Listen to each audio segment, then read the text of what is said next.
Hammaga assalomu alaykum. Sizlar bilan Xudo xolasa bugun 3-chi HSK uchishni oxirgi darsini ko'ramiz. 20-chi darsi birinchi qism bo'ladi. 20-chi darsi mavzusi bu beta ing xiangli. Ma'nosi men u tomonidan menga ta'sir bo'ldi, u menga ta'sir qildi degani. Ya'ni ing xiang bu ta'sir qilmoq. Bei bu yoqda kimdir tomonidan bir narsa qilinishi, passiv bo'ladi ingliz tilida. Buni grammatikasini ham ko'rib chiqamiz bugun. Hop, bugungi yangi so'zlarimiz qatori birinchisi Jiaoxiangji. Kamera, fotoapparat degani. Jiaoxiangji rasmga oladigan fotoapparat. Bei hozir aytgandek passive voice, ya'ni kimdir tomonidan bir narsa qilinsa. Buni grammatikada ko'rib chiqamiz. Nanguo bu xafa bo'lmoq, qayg'uli, xafa bo'lish. Dong sharq degani. Bu g'arb, sharq, shimol, janubda aytganda ishlatasiz. Sharq, dong. Sinyonka kredit karta. Guanxin bu g'amxo'rlik qilmoq, qayg'urmoq. Yana boshqa ma'nosi bor, keyin qiziqmoq degan ma'nosi ham bor. Ziyou o'tgan safargi darslarda biza ziyo shima shima jioni ko'rgandik. O'shani davomini ko'ramiz bugun. Ziyo shima shima cai qanaqa bo'ladi? Ya'ni bu ham xuddi o'sha ma'noda keladi. Bir narsa bo'lsagina, shundagina, faqat mana shu bo'lsa, shundagina bu bo'ladi. Ya'ni agar mana shunaqa bo'lsa, bu bo'ladi. Grammatikasini ko'rgan edik. O'shani davomini ko'rib chiqamiz bugun. Xo'p. Birinchi so'zimiz. Jiaoxiangji kamera, fotoapparat. Misol uchun, 我有一台jiaoxiangji bu kamerani hisob so'zi. 他用jiaoxiangji拍照片. U kamera bilan suratga oldi.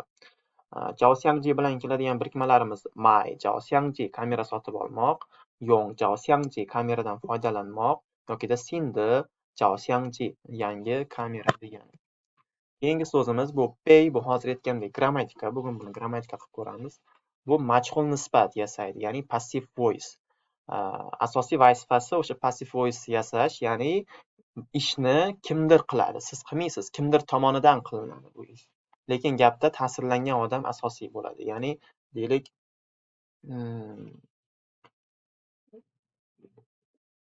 u sabab, misol uchun qarang mana bu yoqdagi. 我的手机被他拿走了. Mani telefonim u tomonidan olib ketilindi. Ya'ni mani telefonimni u olib ketdi. Ta'sir menda bo'lyapti. Uni zararini ham, deylik zarari bo'lsa zarari, foydasi bo'lsa foydasini ham men ko'rdim, lekin ishni u qildi. Ya'ni ta'sirlangan odam menman. 我的手机被他拿走了. Mening telefonim u tomonidan olib ketilindi. 被他 u olib ketdi. Keyingisi ta bei laoshi pipingli degani bu o'sha tanqid qilinish. U o'qituvchi tomonidan tanqid qilindi. Ta bei laoshi pipingli, u o'qituvchi tomonidan tanqid qilindi. Bu yoqda ham ta'sirlangan odam u, lekin bu ishni qilgan, piping qilgan odam bu laoshi. Ya'ni o'qituvchidan pipingli qilindi. Ya'ni o'sha tanqid qilindi, o'qituvchidan eshitdi tanqidni. Keyingi so'zimiz men bei feng guanshangli, ya'ni eshik shamol tomonidan yopildi. Shamol sabab eshik yopildi. Men bei feng, mana bu feng bu shamol degani. Guanshang yopmoq. Men bei feng guanshangli, eshik shamol tomonidan yopildi. Buni tuzilishi qanaqa bo'ladi? A, bei, b va undan keyin fe'l kelishi kerak. Ya'ni a, ya'ni bu kim ta'sir ko'rgan bo'lsa, kim zarar ko'ryapti, kim foyda ko'ryapti, kim ta'sir ko'ryapti, o'sha a bo'ladi va ishni kim qilyapti? Mana bu beydan keyin o'sha ishni qilayotgan shaxs kelishi kerak yoki o'sha narsa kelishi kerak. Ya'ni ishni kim qilayotgan bo'lsa, o'shani siz beydan keyin qo'yasiz, bga qo'yasiz. Birikmalarimiz qanaqa bo'ladi? Beibiren boshqalar tomonidan, beibiren boshqa odam tomonidan, boshqalar tomonidan yoki beilaushi o'qituvchi tomonidan. Hozir buni yana ko'ramiz, qarang. Passive voice yasaganda, ya'ni hozirgi mana shu grammatikamiz passive voice majhul nisbat bo'ladi o'zbekchasiga. Majhul nisbat yasaganda bizda yana boshqa so'zlarimiz bor, ya'ni jiao bilan rang. O'tgan darsda ham biz ko'rdik jiao bilan rangni boshqa ma'nolarida. Bugun jiao bilan rang ham passiv o'sha majhul nisbat yasashini ko'rib chiqamiz. Bu qanaqa bo'ladi? Ega, Egadan keyin o'sha yo bey kerak, yoki tyo, yoki rang, farqi yo'q. Uchalasi ham bir xil ma'noni beradi. O'sha kimdir tomonidan bir narsa qilinishi. Undan keyin o'sha to'ldiruvchi, ya'ni to'ldiruvchi o'sha hozir aytganimdek B bo'ladida harakatni bajargan odam va undan keyin fe'l o'sha harakat va boshqa elementlar. Misol uchun qarang. Ega bu harakatni qabul qiluvchi, ya'ni kimni ustida ish bajariladi, ta'sir kimga? Ta'sirni man ko'rayotgan bo'lsam, man bo'laman. Undan keyin yo B yokida tyo yokida rang kelishi kerak va undan keyin to'ldiruvchi, ya'ni to'ldiruvchi o'sha harakatni bajarayotgan odam. Kim tomonidan qilinadi o'sha ish? Lekin bitta farqi bor, endi qarang. Tyo bilan rang B kabi majhul nisbat ishlatilinadi, lekin asosan og'zakida qo'llaniladi. Tushundingizmi? Og'zakida ko'proq keladi. Yana bitta farqi bor.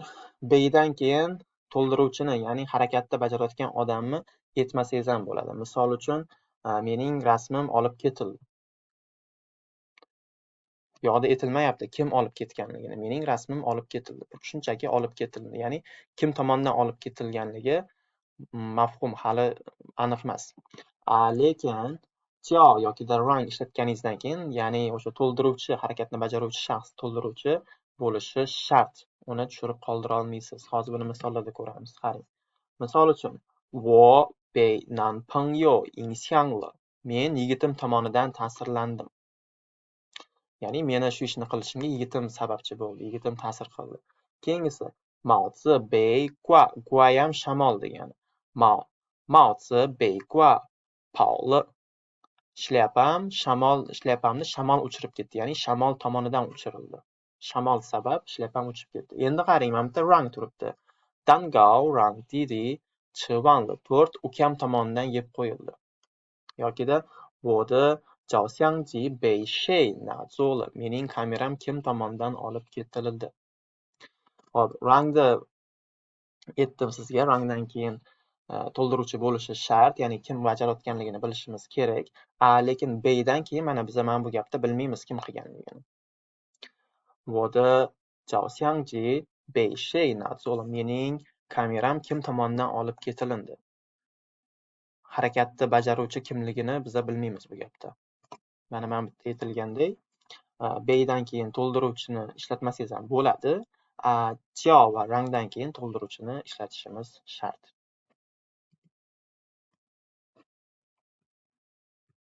Xo'p, davom etamiz.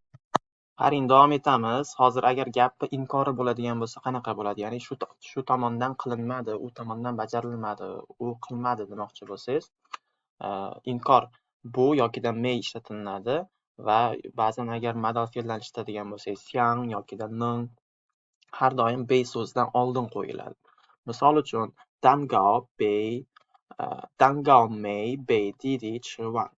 To'rt ukam tomonidan yeyilmadi, ya'ni ukam to'rtni yemadi demoqchi. Hozir bu yoqda yana qolgan misollarni ko'ramiz. 问题还没有被解决呢. Ya'ni savol hali topilmadi, savolning javobi hali topilmadi. Bu yoqda ko'ryapsiz, B'dan keyin kim qilganligini aytmayapti. Boya aytganimdek, B'dan keyin o'sha to'ldiruvchi, harakatni bajaruvchi shaxsni ishlatmasangiz ham bo'ladi. Keyingi misolimiz, 病人还没被送到医院呢. 病人还没被送到医院呢.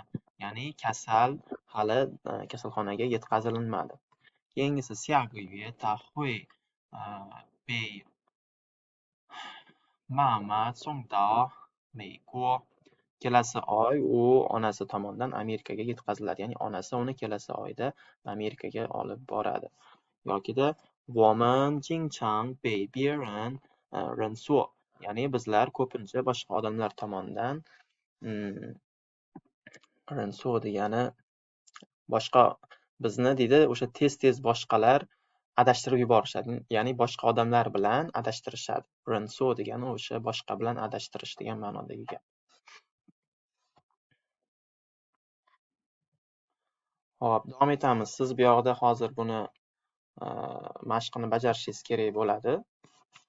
O'sha be grammatikasini ishlatgan holatda.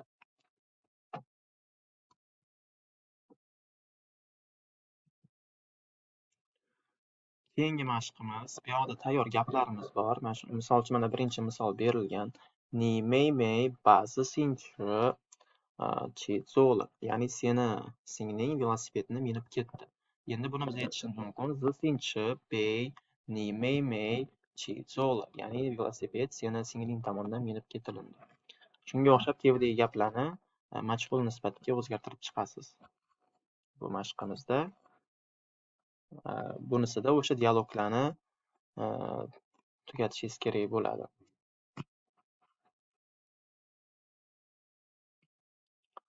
Hop, davom etamiz biza. Keyingi so'zimiz bu nango, xafa bo'lmoq. Bu qanaqa bo'ladi? Ya'ni ichki hissiyot bilan ko'ngil og'rishi, xafa bo'lishi degan ma'noda. Men juda ham xafaman. 他听了这个消息很难过. Bu xabarni eshitgandan keyin juda ham xafa bo'ldi.别难过了, xafa bo'lma degani. Xo'p, nango bu ichki qayg'u, bu gavsing bo'lsa bu oddiy xursandmasligi. Nango bu ichidan siqilish, xafa bo'lish degani. Nango bilan keladigan birikmalarimiz nango juda xafa bo'lmoq, yo'dian nango biroz xafa bo'lmoq, feychang nango juda ham xafa bo'lmoq. Keyingi so'zimiz dong. Dong boya aytgandek bu sharq degani. Tayang songdong biyan chulay. Quyosh sharqdan chiqadi. Tayang degani bu quyosh degani. 我住在城市的东边. Men shaharning sharqiy tomonida yashayman. Dongbian degani sharqiy tomon. Dongfang bo'lsa sharq bu ham, Dongbian bo'lsa sharq tomon degani. Hop, hozir savolga javob berishingiz kerak bo'ladi. 女的照相机去哪了? Ya'ni ayolning kamerasi qayerga ketdi? Hop, buni audio eshitasiz. Audio eshitgandan keyin savolga javob berish kerak bo'ladi. 第20课，我被他影响了。 Lesson 20. I've been influenced by him. 课文1，在休息室。 Text 1. In the lounge. 我的照相机被谁拿走了？怎么找不到了？你再找找，是不是没带来？我找了，没找到啊。别难过，再买一个吧。公司东门外不就有一个大商场吗？但是我这个月信用卡里的钱已经花得差不多了。 Savolga javob berganmisiz tekshiramiz. Tayi bu juda ochiq. Ya'ni u ham bilmaydi kamerasi qayerga ketganligini, qayerga o'sha kamerasi yo'qolganligini u ham bilmaydi. Hozirgi audioni tekstini ko'rib chiqamiz. Qarang. 我的照相机被谁拿走了？怎么找不到了？你再找找，是不是没带来？我找了，没找到啊。别难过，再买一个吧。公司东门外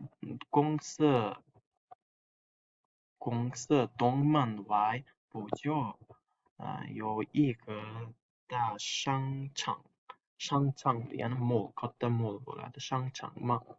但是我这个月信用卡里的钱已经花得差不多了。Hop, endi qarang, tarjima qilib chiqamiz. 我的照相机被谁拿走了? Mening kameramni kim olib ketdi yoki mening kameram kim tomonidan olib ketilindi? 怎么找不到了? Nega topa olmayapman? 你再找找, sen yana qara, yaxshilab qara. 是不是没带来? Balki olib kelmagandirsan demoqchi. 我找了, men qaradim. 没找到, topa olmadim. 别难过, xafa bo'lma. 再买一个吧, yana bittasini sotib ol. 公司东门外不就有一个大商场吗? Ofisimizning ko'ngsini deydi. O'sha sharq tomonida, tashqarida bitta katta mol bor-ku. Bitta katta mol yo'qmi? Ya'ni o'sha bor-ku degan ma'nodagi gap. 但是我这个月信用卡里的钱已经花得差不多了. Keyin qiz aytadiki, ammo men bu oydagi kredit kartamdagi pullarni deyarli ishlatib bo'ldim. Hop, davom etamiz. Bu yoqda siz kontekstga qarab o'zingiz ma'nosidan kelib chiqib to'ldirishingiz kerak bo'ladi gaplarni. Hop, davom etamiz keyin. Sinyoka. Sinyoka bu kredit kartasi. 我用信用卡买东西. Men deydi kredit karta bilan narsa sotib olaman. 你可以用信用卡付款吗? Siz kredit karta bilan to'lay olasizmi? 刷信用卡 karta bilan to'lamoq, 用信用卡 kredit kartadan foydalanmoq, 信用卡号码 karta raqami o'sha kredit kartani raqami. Keyin bu joyda turibdi yana Sinyoka bu kredit karta bo'lsa, Inhanka bu oddiy bank kartasi. O'sha o'zimiz ishlatadigan oddiy bank kartani Inhanka deydi. Keyingi so'zimiz Guanxin. Guanxin bu g'amxo'rlik qilish, qayg'urish va boya aytgandek qiziqmoq degan ma'nosi ham bor. Ham bir narsaga qiziqish. Mama很关心我. Onam menga juda ham g'amxo'r.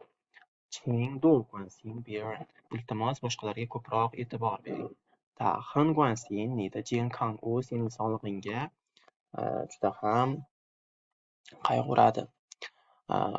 Guanxin bilan keladigan birikmalarimiz Guanxin biren boshqalarga g'amxo'rlik qilish, Guanxin jiaren oila a'zolariga g'amxo'rlik qilmoq, Huxiang Guanxin, Huxiang degani bu bir-biriga degani. Huxiang Guanxin bir-biriga g'amxo'rlik qilish. Keyingisi zhiyou cai. Bu boya aytganimdek, zhiyao jiu ko'rgandik biz o'tgan darslarda. O'shani davomi bo'ladi bu. Ishlatilinishi, ma'nosi deyarli bir xil, faqat shu bitta ikkita joyida farqi bo'ladi. O'sha farqlarni ko'rib chiqamiz. Qarang, 只有努力学习才会成功. Faqatgina deydi qattiq o'qisang, tirishib o'qisang muvaffaqiyatga erishasan. 只有他来了我们才开始.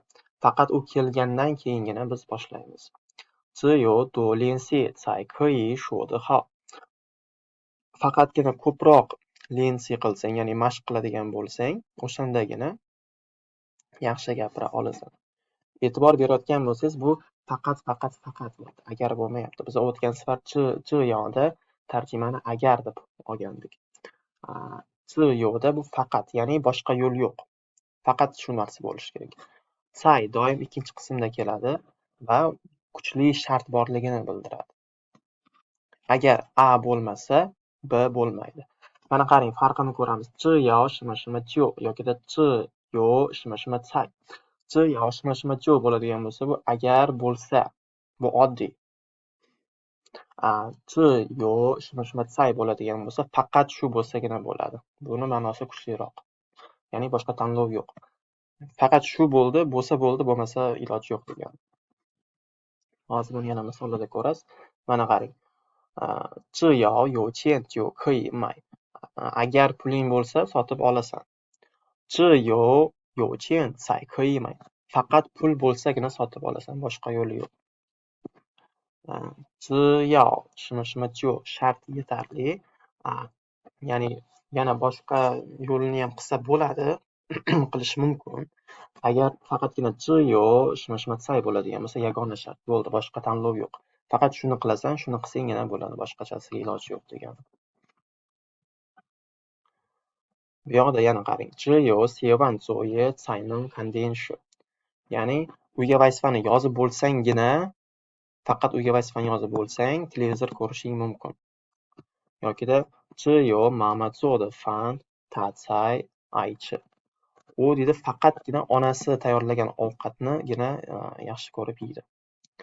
Keyingi misollarni ham ko'rasiz va mana bu yoqda gaplarni to'ldirishingiz kerak bo'ladi. Shu 只有 grammatikasi bilan. Bu yoqda ham xuddi shunaqa 只有在 grammatikasini ishlatgan holatda gaplarni to'ldirib chiqasiz kontekstga qarab va biz ikkinchi audioni eshitamiz. Ikkinchi audioning savoli 你的为什么突然关心起体育来的? Ya'ni ayol nega to'satdan sportga qiziqib qoldi? Bu yoqdagi guansin qayg'urish emas, bu qiziqish bo'lib turibdi bu yoqda. Va guansinni men ma'nolarini ko'rganda o'sha qiziqish degan ma'nosi ham bor dedim. Savolimizda qiziqish bo'lib kelyapti. Hozir audio eshitamiz, savolga javob berasiz. 课文2在教室。 Text 2. In the classroom. 你怎么突然关心起体育来了？我的男朋友喜欢看足球比赛，我被他影响的。看来只有爱才能让人有变化。是啊，为了和他的爱好一样，我天天看球赛。